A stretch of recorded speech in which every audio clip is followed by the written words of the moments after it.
Атының өзі аңыз. Бірақ бүгінгі әңгімеміз аңыз емес. Бұл әділетсіз қуғын сүргінге ұшыраған, аяусыз атылып, домбырасы жетім қалған күйшілердің тағдыр туралы шындық. Аққыз Тоқырауын бойындағы дәулетті Құбылтай ұрпағы Ахмет байдың ерке қызы. Ахмет өнерге үйір, өнерпазға пана болған жан. Оның шаңырағында Тоқа, Дайрабай, Ықылас, Әшімтай, Қыздарбек сынды күйшілер төр көрген. Осындай киелі ортада өскен Аққыз бала күнінен бәйгеге шапқан ерке мінезді қыз. Азан шақырып қойған аты Мүгілсім болса да, ел еркелетіп Аққыз атап кеткен. Әкесінің өнерге деген ілтипаты Аққыздың бойына да дарыды. Ол Әшімтайдың Қоңырқазы күйін жаттап, ұстазынан тікелей тәлім алды. Бірақ еркін де бейқам күндер ұзаққа созылмады. 1917 жылдан кейінгі саяси бұрылыстар, ұжымдастыру, тәркілеу, таптық қудалау Ахмет әулетінің де тағдырын төңкеріп кетті. Байдың тұяғы ретінде Аққызда көзге шыққан сүйелге айналды. Бір кездері төрге тартылған Аққыз аласталған, шеттетілген жанға айналды. Елінің, жұртының көзқарасы өзгерді. Домбыра қуаныш емес, қауіп нышанына айналды. 1931 жылы күйші Әбди Рысбекұлы бір жылдан соң буынсыз саусақпен күй шерткен Сембек ату жазасына кесілді. Олардың кінәсі күй тартқаны ғана. Аққыз бұдан кейін домбыра көрсе үрейленіп, жанын қоярға жер таппайтын болды.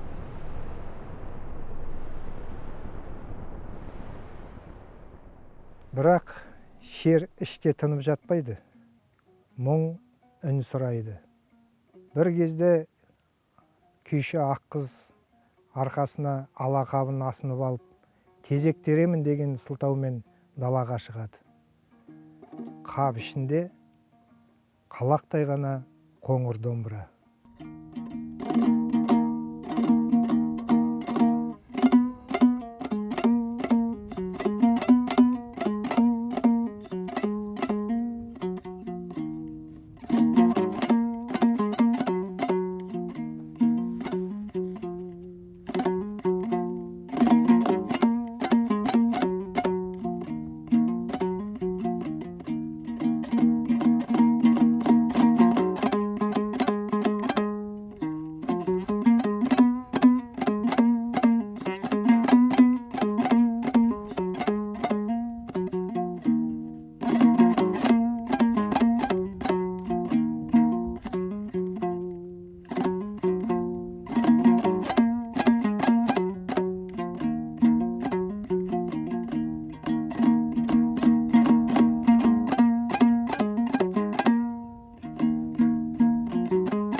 Аққыз ауылдан ұзап шығып, иесіз даланың елеусіздеу бір сайына жеткенде, қоңыр домбырасын қолына алып, мұңдасымен аңсап көріскендей күй кешеді. Жанының жаңғырғанындай, жүрегінің шеріндей мұңды сарын, он саусағын алып қашып, ағыл-тегіл мұңды сыр төгіледі. Көңіл кірі айтса кетеді дегендей, тартқан сайын тынысы кеңіп, шерткен сайын шері ортаяды. Көрген қорлығы мен шеккен азабын домбыра шанаға айнытпай айтып, аялап жұбатқандай болады. Әлден уақытта ғана ақ қыз өзінің жан бұлқынысын жаңа сарынмен, тың толғанмен сыртқа шығарып отырғанын сезеді де жаңа сарынның бас аяғын қоғамдай қайырып, жинақтай көмкеріп толғай түйіндейді. Кейін мұңды қыз деген атпен талай домбырашыға ден қойдырған осынау күй осылайша дүниеге келген.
Өздеріңіз білесіздер, Шет ауданы Кәрсөңгер кеніне иелі шертпе күйдің орталығы ғой.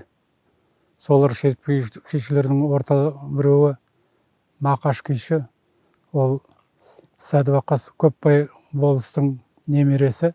Ол уақыттағы қызылдардың саясаты сол бүкіл зиялы қауымды тұқым-тұқыммен құрту болды.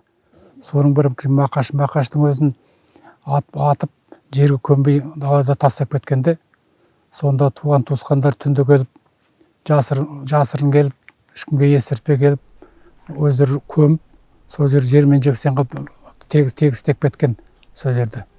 Тегістеп, соңын жасырын елдеріне қайтып кеткен үйлеріне. Ал енді сонымен қоймай, ол жендеттер балықтағы тұқым-тұқыммен құртамыз деген үйіне барғанда, үйінде ешкімде қалмапты. Оны әйелі, Мақаштың әйелі естиді ғой елдің. Естіп, бала шағасымен ол шиге қарай қашады, шидің арасынан тығып қалады. 3 баласын алып, қолтығына тығып бәрінде. Ал бесіктегі баласын қалдырып кеткен. Өйткені бәріміз де білем, біздің түсінігіміз бөлек қой, бесіктегі балаға кім тиіседі оны. Ол да сөйтіп ойлаған ғой. Бесіктегі баласын тастап кетіп, 3 баласын әріндегінде жетектеп, жасырып, шидің арасынан жасырып талып қалған. Сонdan енді түн бата үйіне келсе, бесіктегі баласын татып кетіпті.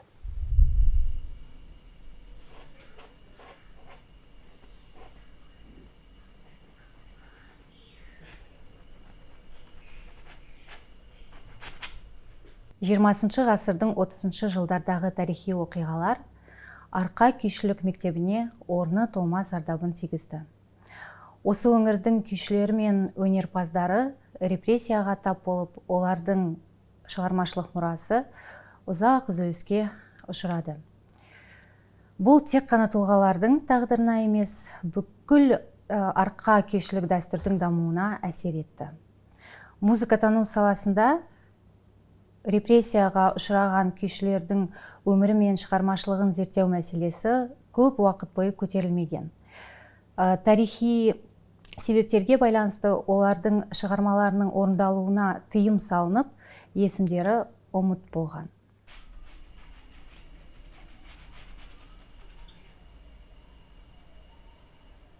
Рокировка дейміз ғой, жаңағы репрессияға керекті, жүргізуге керекті түрлі қауіпсіздік қызметінің қызметкерлерінің бір өңірден басқа жерге алып келінуі кеңестер одағының. Бұның өзіндік логикасы болған, оның өзіндік топтары болған, себебі бір фамилиялар. Қылмыстық істі қараймыз ғой. Аты жоқ, отчествосы жоқ, тек фамилиялар. Кейде бір фамилия, мысалға Петрович, Петров дей келеді, өте көп. Сонша адына фамилиясы бола ма деп ойлайсың, себебі бірдей фамилиядағы адамдар бола ма. Ол псевдонимда болуы мүмкін ғой. Себебі өздерінің қауіпсіздік құрылымдарын да жұмыс істеген, осы репрессияға тартылған адамдарды сақтандыру үшін олар осындай нәрселер істеген. Ондай кадрлар Қазақстанда болған жоқ. Ол міндеттер де сырттан келді. Сембек күйші тарихта Айдостың Сембегі деген атпен қалды. Ол кісі 1928-1932 жылдары атылып кеткен, қазақтың арқадағы өмір сүрген Әбди, Мақаш сияқты күйшілердің есімімен бірге айтылады.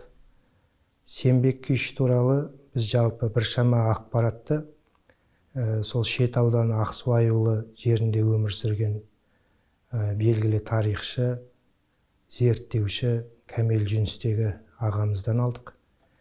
Кәмел Жүністегі ол кісінің домбырасын тауып, үйінің төріне ілген болатын. Ал енді ол кісінің күйлеріне келетін болсақ, көп күйі қалмаған, жалпы Наз Қосбасар, Қосбасар сияқты 2-3 күй тартылады.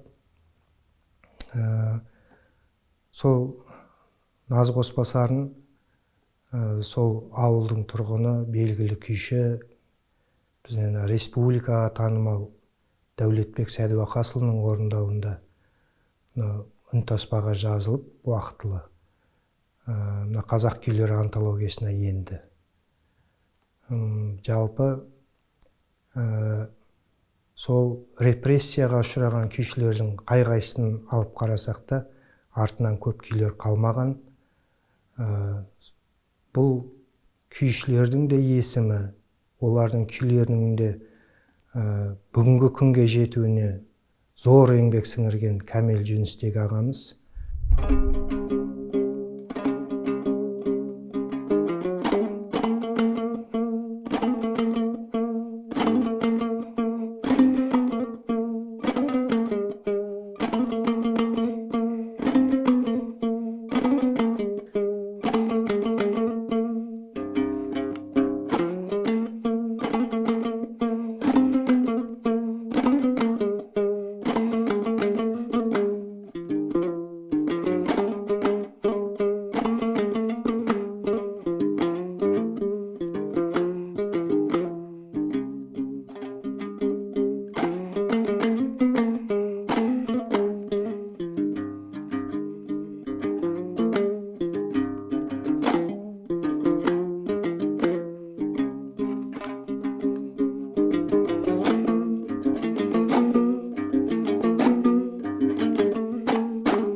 жаңа 58-ші бап 1926 жылғы РСФСР-дың қылмыстық кодексінің 58-ші бабы бар, антикеңестік қызмет деген. Соның 12 тармағы бар ішінде. Дайындады, үгіт насихат жүргізді деген сияқты. Бұдан бөлек 61-ші бап жаңа құрылып жатқан колхозға көмектеспей қойды. Мысалы, көшеде кетіп бара жатады, колхозға или почта таратуға сіздің жеке көлігіңіз керек.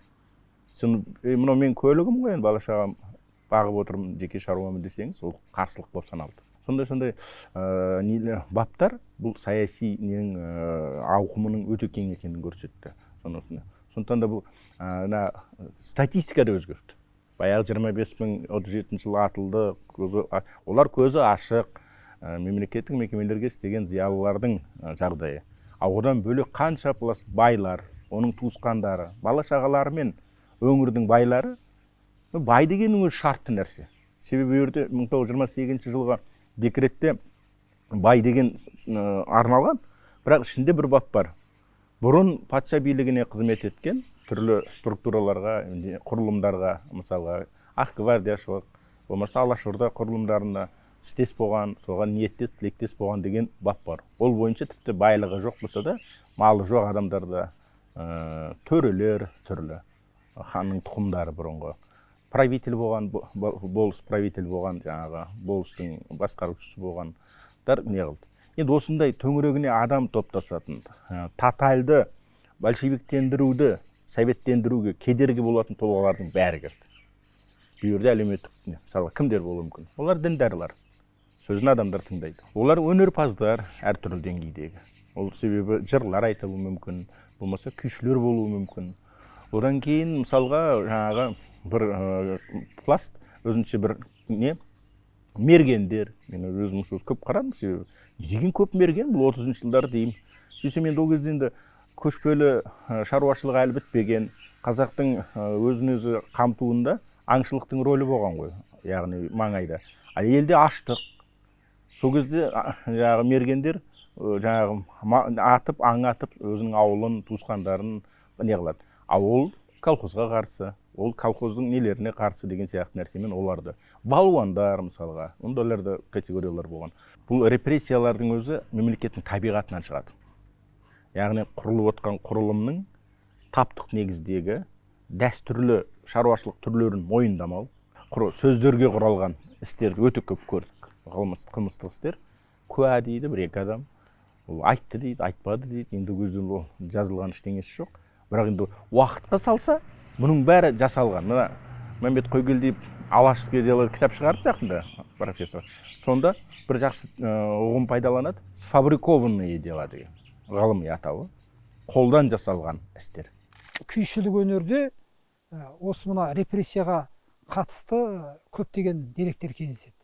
Мысалы, әсіресе мына Арқа өңірінің күйшілері осы репрессияның құрбандары болды. Арқа өңіріндегі күйшілерді, мысалы, репрессияға ұшырауының себептерін іздеп көрсек, бұл негізінен Алаш партиясы болды ғой кезінде.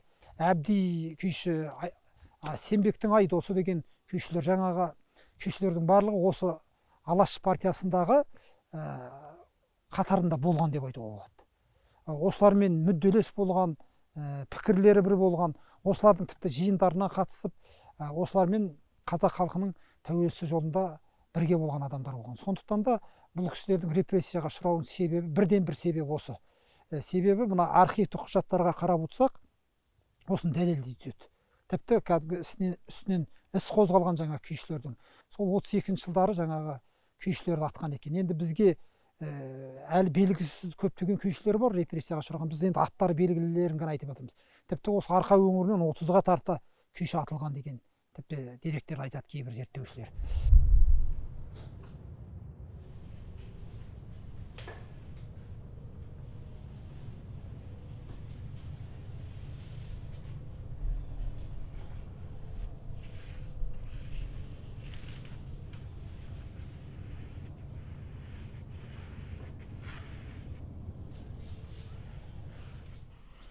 Тоқырауын бойы күйдің қара тоғайы еді.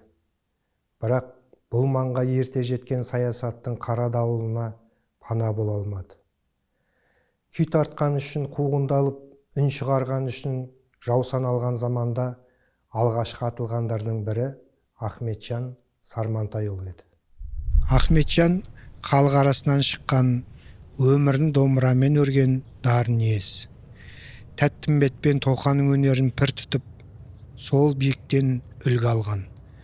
Сол дәуірдің ардақтылары Әлейхан Бөкейханов, Жақып Ақбаев тәрізді ел тұлғалары жол түссе, арнайы бұрылып келіп Ахметжанның күйін тыңдаған деседі. Әбікен Хасенов мен көрген күйшілердің ішінде Сармантайдың Ахметжанына жететіні жоқ-ау деп еске алатын.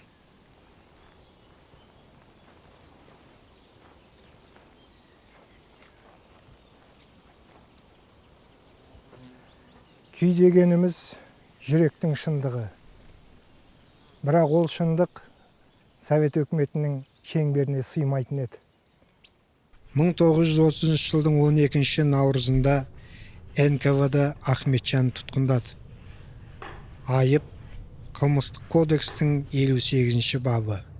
Контрреволюциялық әрекет, халықты үгіттеу, яғни бар болғаны күй тартқаны.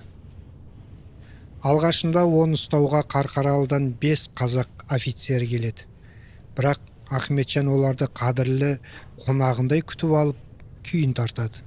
Сел-сел күй ағында қоштасу бар еді. Соңғы үмітте бар еді. Сол күйді тыңдап отырып, ГПУ адамдарының көңілі босайды. Олар Ахметжанға қол тигізбей кері қайтады. Бірақ көп ұзамай тәртіп бұзғандар үшін өздері жазаға тартылады. Ал Ахметжанды тұтқындау үшін Қарқаралыға 5 орыс офицері келеді. Ахметжан түрмеге қамалды. Айыбы халық жауы, социализмге жат өнердің үні. Сол жерде қараңғы қапаста ол соңғы күйін тартады. Күйдің аты 58. Бұл айыптың нөмірі ғана емес, тұтас ұрпақтың өкімі.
Тоқырау елінде, Ақтоғай жерінде тобықтың ішінен керемет бір ғажап күйші шыққан сол кездерде.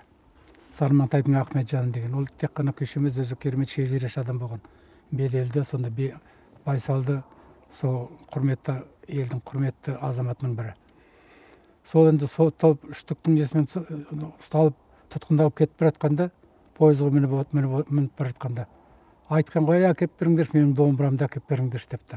Көкірегінде кетіп бара жатыр ғой, сыймай. Алыпты дағы бір күй тартқан дейді. О не күй дегенде бұл 58-ші статья деп айғай салыпты. Содан кейін халық оны 58-ші статьямен айтса, онда қиын жағдай болады ғой. Сотталып кетуі мүмкін. Сондықтан оны Ахметжан Сармантайдың қосбасар деп тартқан. Сол енді сол түрмеге алып кетіп, түрмеде Қарқаралы түрмесінде жатқанда бір жас жігіт, тамақтасып жүретін жас жігіт, соның өнерін көріп, ол түрмеде де домбыра рұқсат берген шығар, енді солай болды енді. Бірақ енді сол домбыралардың бәрін, күйлерін бәрін естіп, біраз күйлерін бізге жеткізген сол көрінеді. Сегіз аяқ деген күй, қосбасар, көкөгесі, теріс қақпай, саржайлы деген күйлерін бізге жеткізген сол жігіт көрінеді. Сармантайдың Ахметжаны 1930 жыл 22 қыркүйекте атылады да кетеді сол жерде. Енді тек қана арқада деп айтуға болмайды. Мынау еліміздің басқа өңірінде де көптеген күйшілер болған, репрессияға ұшыраған. Мысалы, Құрманғазының өзінің тікелей шәкірті Жаңбырбай деген күйші болған. Одан кейін мына Ерғали Ешжанов, Дина Нұрпейісова, Меңдіғали Сүлейменов деген шәкірттер болған. Соның ішінде мына Жаңбырбай деген күйші халық жауы болып кеткен екен. Халық жауы болып салып кеткен кезде. Бұл енді кезінде сол 37 жылдары ұсталып, Сібірге мына қиыр шығысқа жер аударып жүрген ғой. Сол жақта болып, сол жақта 30-40 жылдары сол айтып бүйтіп, содан қашып шығып, сол Атырауға барады ғой. Еліне барады. Мыңтөбе деген мына не ауданы қазіргі Атырау облысындағы Мыңтөбе деген жерде екен. Сонда ауылына барып, ауылда шеткерік бір үйге кеп кіреді. Енді Жаңбырбайды таниды, атақты күйші, кезіндегі ел арасында аты шыққан адам ғой. Сонда сол жылқышы адам өзінің үйі 3-4 шақырым жерде екен. Соған хабар бере алмаған ғой, келді деп. Содан жаңағы жер төле жасап, күз кезінде қараша айында келген ғой, соны жер төлеге кәдімгідей ұстаған. Көктемге дейін 6 ай бойы. Сонда қоштасу деген бір күйі бар. Соны қоштасу деген күйім бар еді, соны тартайын деп біреуден домбыра сұратып алып, соны тартқан екен. Соны жаңа Құрман деген үйдің иесі, ол да домбырашы екен, сол үйреніп қалған. Көктем шыға ана кісі дүние салады ғой. Содан апарып, үй ішіне айтпай көміп тастайды. Содан кейін мынау 60-шы жылдар ма, 70-ші жылдар ма, сол бір өзінің бір дос, бір жағынан бірге жүрген бір інішегі болып келетін жігітке айтқан екен, мына жерде кім жатыр білесіңдер ме деп. Олар білмейміз, бұл жерде Жаңбырбай күйші жатыр. Мен өз қолыммен көмгем 41-ші жылда деп. Сонда жаңа сол күйшіні сол анау қиыр шығыста өлдеп жүрген үйінің қасына келіп өлген. Сонда сондай заман болған ғой былайша айтқанда. Соны енді сол қоштасу деген күйді 2000 жылы сол біреуден біреу үйреніп арқылы жарыққа шығарды осы күйді. Бірақ ол күйді кезінде Ғылман Қайрошев деген домбырашы, жаңағы Құрманғазының тағы бір шәкірті, атақты домбырашы, соның күйі деп архивке жазып кеткен екен да, екеуі бірдей болып шықты. Сонда енді менің ойымша мүмкін анау халық жауының күйі болғанмен де сақтап қалу керек қой. Соны енді жаңа Ерғалидың атында жаңа Ерғалидың күйі деп бір заманға жеткізген. Бұл қазақ даласының арқа тұсындағы бір пұшпағында ғана болған қырғын. Қаншама күйші, жетім қалған домбыра, жетпей үзілген тағдыр, адамшылыққа жат бұл отаршыл қырғын қазақ даласының әр топырағын қанға, қасіретке бөктірген. Әр өңірде тап осындай қиянат болғаны даусыз. Қазақ қайғы қасірет түскенде зарын жоқтаумен еңсеретін еді. Бұл зобалаң қияметі арысын жоқтаған домбыраның да үнін кісендемек болды.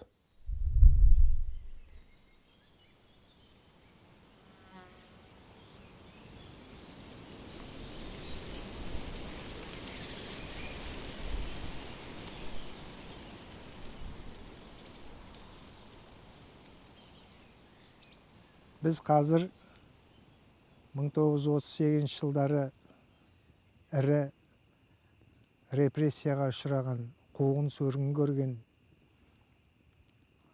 аяусыз атылған күйшілердің ауылында отырмыз. Яғни Шет ауданы Ақсуай ауылы. Бұл өңірде Итаяқ бастаған Қыздарбек күйші,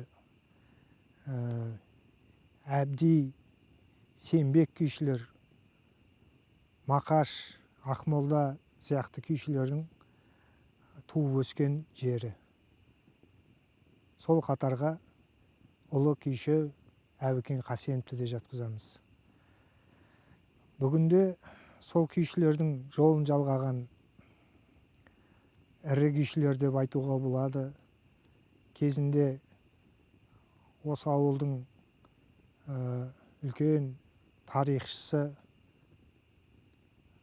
Кәмел Жүністегі ағамыздың араласуымен Жағыпар Асқаров, Бегімсал Орынбеков сияқты күйшілер тарихта қалды. Магниттік лентаға жазылған бұл таспа көп уақыт бойы Кәмел ағамыздың қолында сақталып келді. Сол Кәмел ағамыздың жанкешті еңбегінің арқасында Бегімсал Орынбековтен, Жағыпар Асқаровтан жазылған үнтаспалардан көптеген мол мұра қалды. Одан кейінгі буынды айтатын болсақ, осы Шет ауданында тұрған, осы Шет ауданының өнерпаздары санатында Самат Мұсабеков, ақын, өзі үлкен дәулескер күйші, Ырысқұлбектің шертпесін, Әбдидің 2-3 зар қоспасарын тартқан Самат Мұсабеков ағамыз, Орал Исатаев, осы кісілер арқылы міне тағы да бұрын соңды лентаға жазылмаған көптеген күйлер табылды. Сол кісілермен бірге замандас болып, сахналас болып, көптеген өнер фестивальдерінде бірге жүріп, өнер көрсеткен ең соңғы буын күйшілер деп ауыз толтырып айтуға болады. Дәулетбек Сәдуақасұлы ағамызды айтпай кетуге болмайды. Дәулетбек ағамыз соңғы жылдары Мәңгілік сарын, күй керуені сияқты үлкен фестивальдерге қатысып қана қоймай, осы Шет ауданындағы Әбікен Қасенов атындағы күй керуені фестивальдердің ұйымдастырушыларының бірі болды. Осы Дәулетбек ағамыздың ұрпақтары қазір арамызда отыр. Ұлдары Ерлан, немересі отыр менің қасымда, Жүсіп.